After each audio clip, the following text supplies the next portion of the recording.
எல்லாருக்கும் வணக்கம்.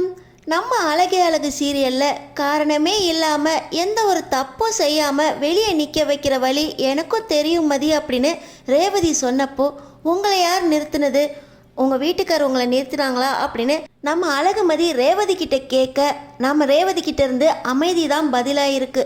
நம்ம அழகுமதிக்கும் ரேவதிக்கும் அவங்க அனுபவிச்ச அந்த வழியை உணர்த்துறதுக்கான ஒரு வாய்ப்பு கிடைக்குது. நம்ம அழகுமதியும் ரேவதியும் அந்த வாய்ப்பை பயன்படுத்தி ரெண்டு பேரும் அனுபவிச்சா அந்த வழி என்ன அப்படின்னு அந்த ரெண்டு பேருக்கும் புரிய வைக்க போறாங்களா. தங்கராஜையும் சுரேஷையும் நம்ம அழகுமதியும் ரேவதியும் வெளியே நிறுத்துறது சரிதான் அப்படின்னு நினைக்கிறவங்க இந்த வீடியோக்கு ஒரு லைக் போட்டுக்கோங்க. ஸோ பார்த்தீங்கன்னா தான் பொண்ணு இந்த நேரத்தில் இவ்வளவு பிரச்சனையில் எப்படி புகுந்த வீட்டுக்கு வந்திருப்பா அப்படின்னு அவளை பார்க்க வந்த ராமமூர்த்திக்கு, அவளை மட்டும் இந்த வீட்டில் வச்சுருந்தோம், அவள் எங்களை கழுத்து நெரிச்சே கொண்டிருப்பா, அவள் எங்கே இங்கே இருக்க போகிறா அப்படின்னு ஒத்த வார்த்தையில் மதி இங்கே இல்லை, அவள் எங்கே இருக்கான்னு கூட பதிலை சொல்லாமல் விரட்டி விடுறாங்க இந்த ராஜலக்ஷ்மியும் ராகவனும். ஆனால் நம்ம மலர் தான் தங்கராஜனும் ரேவதியும் அவங்க வீட்டில் இருக்கட்டும் அப்படின்னு அவங்க கூட்டிகிட்டு போயிருக்காங்க அப்படின்னு பதில் சொல்கிறாங்க.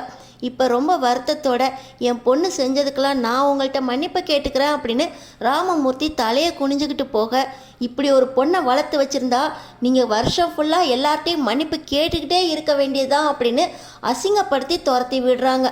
நம்ம ராமமூர்த்தி தலையை தொங்க போட்டு வெளியே வர, யாருக்குமே தெரியாமல் மலர் வெளியே வந்து, மதி தங்கராஜ் வீட்டில் இருக்காங்களே அப்படின்னு நீங்கள் கவலைப்பட வேண்டாம், அங்கே ரேவதி இருக்கா, அவள் ரொம்ப நல்லா பார்த்துக்குவா, உங்கள் பொண்ணை அவள் பத்திரமா பார்த்துக்குவா, அத்தைக்கும் மாமாவுக்கும் போலீஸ் ஸ்டேஷன் போய் பழக்கம் இல்லை, அதனால் நான் மதி மேலே தப்புன்னு சொல்லலை, மதியை பற்றி கவலைப்படாமல் அம்மா கிட்டேயும் வீட்டில் போய் சொல்லி நீங்கள் வருத்தப்படாமல் இருங்க, மதிக்கு ஒன்றும் ஆகாது அப்படின்னு நம்ம மலர் இந்த இடத்துல ராமமூர்த்திக்கு ஆறுதல் சொல்லி அனுப்ப, இன்னொரு பக்கம் பார்த்தீங்கன்னா வீட்டுக்கு தங்கராஜ் வீட்டுக்கு போகிறாரு ராமமூர்த்தி.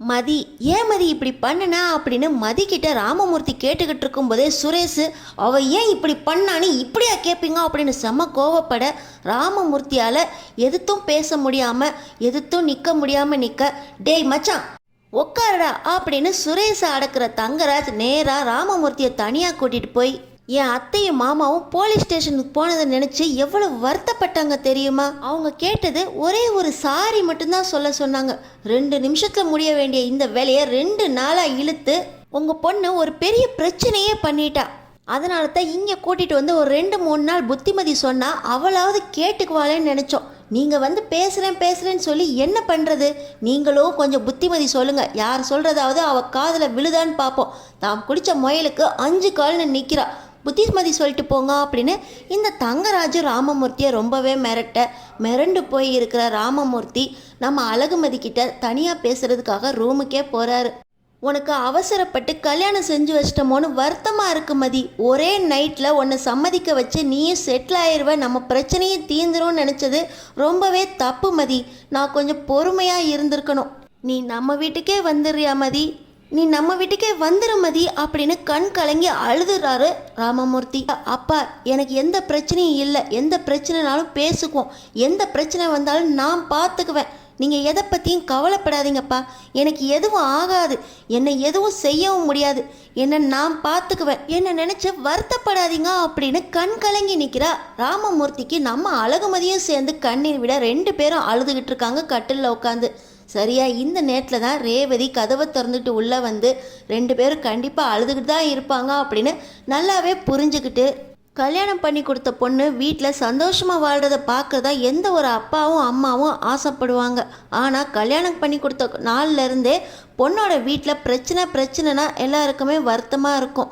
சுரேஷும் சரி மதியும் சரி இந்த 2 குடும்பமும் சரி நல்ல ரிலேஷன்ஷிப்பில் இல்லை. சுரேஷும் மதியும் இன்னும் ஒன்றாவே வாழ ஆரம்பிக்கல. இதெல்லாம் எப்போ நடக்கும்னு தெரியாது, சுரேஷும் மதியும் எப்போ நார்மல் ஆவாங்கன்னு தெரியாது, குடும்பம் எப்போ சந்தோஷமாக பேசணும்னு தெரியாது.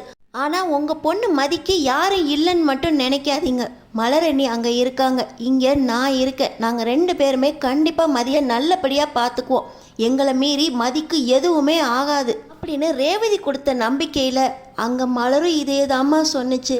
நீங்கள் 2 பேர் இருக்கிறது தாம்மா எனக்கு இருக்கிற ஒரே நம்பிக்கை, எந்த பிரச்சனைனாலும் மதி நீ எனக்கு ஒரே ஒரு ஃபோன் பண்ணுமா, அது போதும், அப்பா உனக்கு இருக்கேன் அப்படின்னு ராமமூர்த்தி மதிக்கு ரொம்ப ஆறுதலாக பேசிட்டு அங்கேருந்து வருத்தத்தோடு தான் கிளம்பி போகிறாரு. இன்னொரு பக்கம் பார்த்தீங்கன்னா சுரேஷ் நீ கிளம்பி வாடா நம்ம போய் தனியாக பேசுவோம் அப்படின்னு சொல்லி சுரேஷை தனியாக கூட்டிகிட்டு போகிறாரு தங்கராஜ். டேய் தங்கராஜா, இவனுக்கு கல்யாணம் நின்று போச்சு அப்படின்னு இவனுக்கு கல்யாணம் பண்ணி வச்ச, இப்போ 2 பேரும் சண்டை போடுறாங்கன்னு இவங்க பிரச்சனையை நீ தீர்த்து வைக்க போறியா? எப்பவுமே இவங்களுக்கு நீ ஓடிக்கிட்டு இருந்தா உன் வாழ்க்கையை எப்படா பார்க்கறது? எப்போ பார்த்தாலும் மாமா அத்தை என் மச்சான் அப்படின்னு ஓடிக்கிட்டு இருக்கியடா அப்படின்னு இந்த தங்கராஜோட அம்மா சொல்ல, அம்மா எனக்கு சுரேஷை ரொம்ப பிடிக்கும், சுரேஷ் ரொம்ப நல்லவன், அவனுக்கு நான் எது வேணாலும் செய்வேன், அவன் வாழ்க்கையில் ஒரு பிரச்சனைனா நான் கண்டிப்பாக ஓடி போய் இருப்பேம்மா, நீங்கள் போங்க, அவங்க 2 பேர் வாழ்க்கையும் நான் சரி பண்ணிக்கிறேன் அப்படின்னு சொல்லி இந்த தங்கராஜ் சுரேஷை கூட்டிக்கிட்டு தனியாக ஒரு ரூமுக்கு போகிறாரு. எதுக்கு? தண்ணி அடிச்சுக்கிட்டே சுரேஷை ஏற்றி விடுறதுக்கு தான். டேய் சுரேஷ், நான் உனக்கு அப்படி ஒரு திமிரு பிடிச்ச பொண்ணை கல்யாணம் பண்ணி வச்சிட்டேன் அப்படின்னு கவலைப்படாதடா. அவளை நீ சைட் அடித்தப்பயே அவளை உனக்கு பிடிச்சிருக்குன்னு தெரியும். அந்த மாதிரி ஒரு திமிரு பிடிச்சவ தான் போலீஸ்காரனுக்கு பொண்டாட்டியாக வருவா அப்படின்னு 2 பேர் பொருத்தமாக இருப்பீங்கன்னு தான் நான் அவளை கல்யாணம் பண்ணி வச்சுருக்கேன். தங்கராஜ் செஞ்சதில் எப்போவுமே தப்பே வராது. கண்டிப்பாக அந்த மதி உனக்கு பொருத்தமானவ தான். ஆனால் அவளை எப்படி அடங்காத குதிரையை அடக்கிறோமோ அது மாதிரி மதியை அடக்கணும்டா. 2-3 நாள் இந்த வீட்டில் தானே இருக்க போகிற, அந்த சண்டி குதிரையை நம்ம அடக்குவோம்டா. ஒரு பொண்ணு அடக்கிறது ரொம்ப கஷ்டமே இல்லை சுரேஷ். இன்னைக்கு தானே போலீஸ் ஸ்டேஷன் அப்படின்னு ஏறி வந்திருக்கா, இன்னைக்கு விட்டுரு, நாளையிலேருந்து உன் வாழ்க்கையை ஸ்டார்ட் பண்ணுவோம். மதியும் நீயும் இங்கேருந்து போகும்போது ஜோடி புறாவாக தான் போவீங்க, அதுக்கு தங்கராஜ் கேரண்டி. கண்டிப்பாக உன்னையும் மதியையும் நான் சேர்த்து வைக்கிறேன். அந்த குதிரையை எப்படி அடக்கணும்னு நான் ஐடியா கொடுக்குறேன்டா. எல்லாமே பொண்ணுங்களுக்கு காலத்தில் நடந்துடணும். அது நடக்காட்டினா பொண்ணுங்க இப்படி தான் ஆட்டமாக ஆடுவாங்க, அடக்கவே முடியாது. அதுக்காக தங்கராஜ் சும்மா விட்டுற மாட்டான். தங்கராஜுக்கு எதை எப்போ எப்படி செய்யணும்னு தெரியும். உன் மாமா பார்த்துக்கிறேன்டா, எதை பற்றியும் கவலைப்படாத. உன் முகத்தில் இருக்க பார் டென்ஷன், அது முதல்ல போகணும். 2 ரவுண்டு அடிடா அப்படின்னு சொல்லி இந்த தங்கராஜ் ஊற்றி கொடுக்க அங்கே சுரேஷ் மேலே உள்ளே இறக்கிக்கிட்டே இருக்காரு.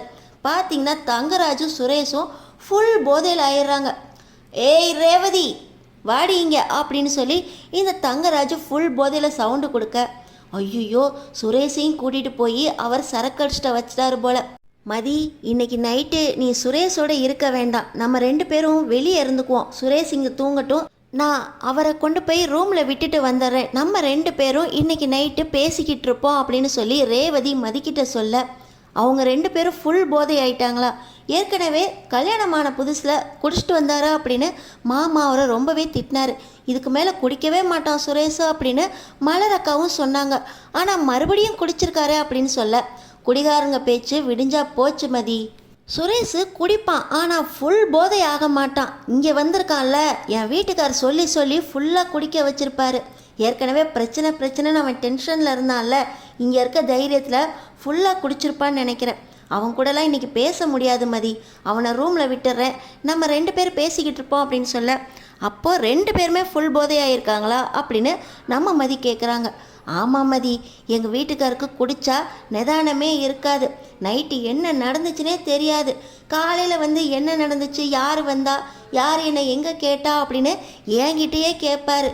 இது தினம் நடக்கிற கதை தான், நீ கவலைப்படாத மதி அப்படின்னு சொல்லி நம்ம ரேவதி சொல்ல, தங்கராஜனனுக்கு நைட்டு என்ன நடக்குது அப்படின்னு காலையில் கேட்பாரா, குடித்தா என்னன்னு தெரியாதா அப்படின்னு சொல்லி நம்ம மதி கேட்க, உனக்கு தெரியாதே, நம்ம கொடைக்கானல் ட்ரிப் போயிருந்தப்போ கூட ரெசார்ட்டில் அண்ணன் கூட பிரச்சனை பண்ணி அதுக்கப்புறம் நான் எங்கள் வீட்டுக்காரை கூட்டிகிட்டு போய் ரூமில் தூங்க வச்சேன் பார்த்தியா.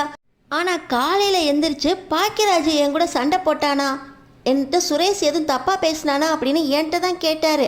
அதுக்கப்புறம் நம்ம ரூமை காலி பண்ணுறதுக்காகவே எந்த பிரச்சனையும் நடக்கலை, நீங்கள் பேசிகிட்டு இருந்தீங்க, நான் கூட்டிகிட்டு வந்து ரூமில் படுக்க வச்சேன்னு சொன்னதுக்கப்புறம் அப்படியா அப்படின்னு கேட்டார்.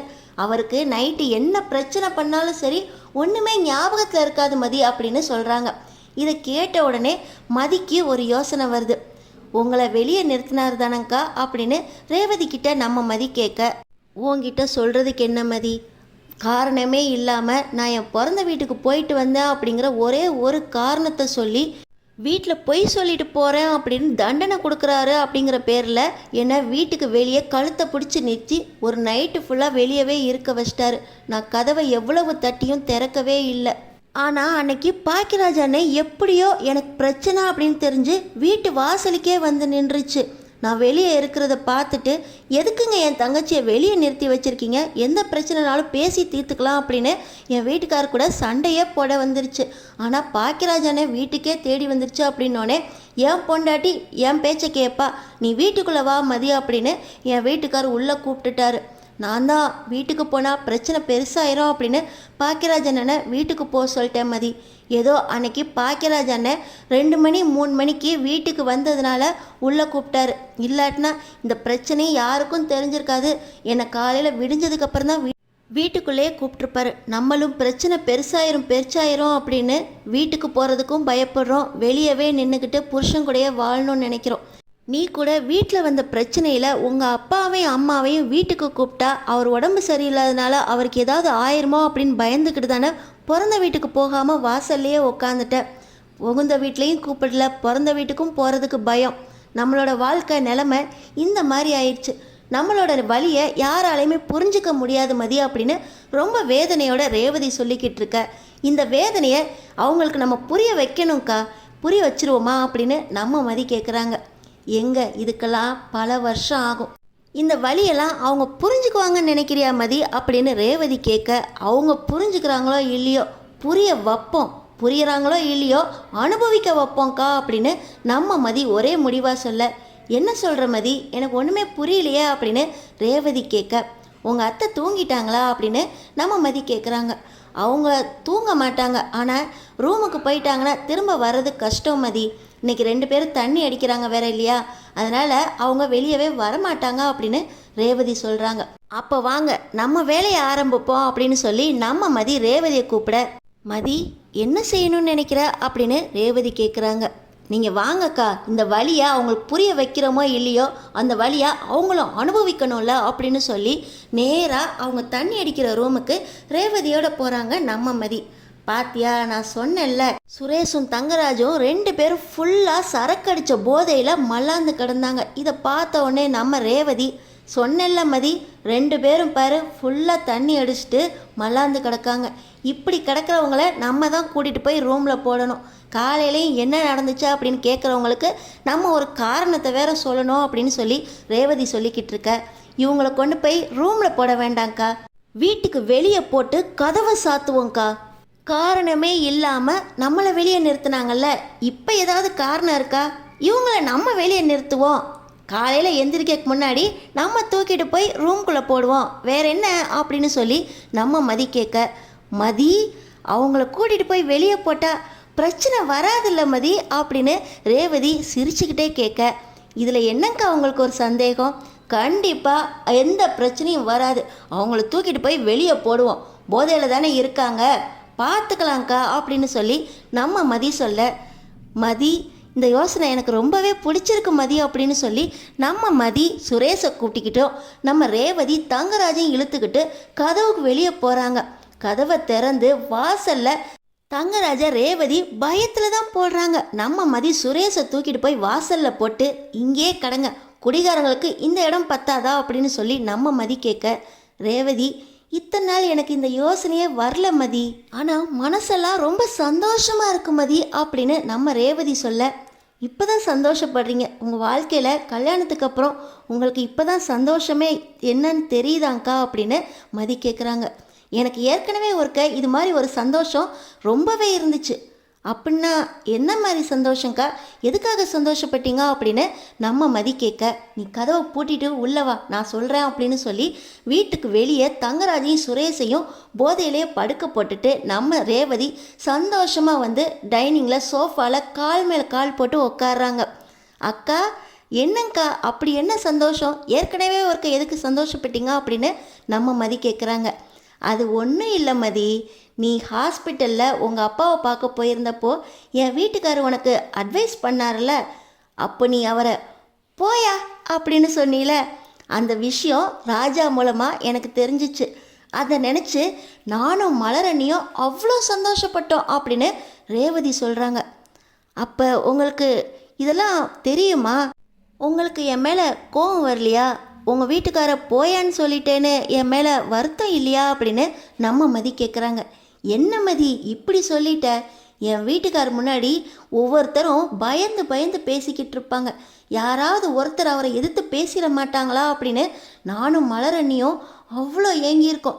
மலரண்ணி எத்தனை தடவை என் வீட்டுக்கார்ட்ட மன்னிப்பு கேட்டிருப்பாங்க தெரியுமா? தலைக்குனியை வச்சிருப்பார் தெரியுமா? எங்கள் அப்பாவும் அம்மாவும் கூட என் வீட்டுக்கார மாப்பிள்ள அப்படின்னு அந்த தாங்குவான். இதெல்லாம் பார்க்குறப்போ எங்கள் 2 பேருக்குமே அவ்வளோ கோபம் வரும். என் வீட்டுக்காரர் அப்படின்னு எந்த ஒரு கரிசனமுமே இது வரைக்கும் வந்ததே இல்லை. அவரை நீ ஒத்த வார்த்தையில் போயான்னு சொல்லிட்ட. அவர் வீட்டுக்கு வந்ததுக்கப்புறம் என் பசங்கக்கிட்ட நான் பேசுகிறப்பையும் ஒரே டென்ஷன். காஃபி வேணுமான்னு கேட்டால் நீ கொடுக்கறது பெரிய அமிர்தமா, இந்த அமிர்தத்தை குடித்தோன்னே என் டென்ஷன் போயிடுமா அப்படின்னு அவர் அவ்வளோ கோபத்தில் இருந்தார். வெளியவும் சொல்ல முடியாமல் உள்ளேயும் வச்சுக்க முடியாமல் ஒரு புழுங்குனா இருப்பார். பார்க்க அவ்வளோ சந்தோஷமாக இருந்துச்சு.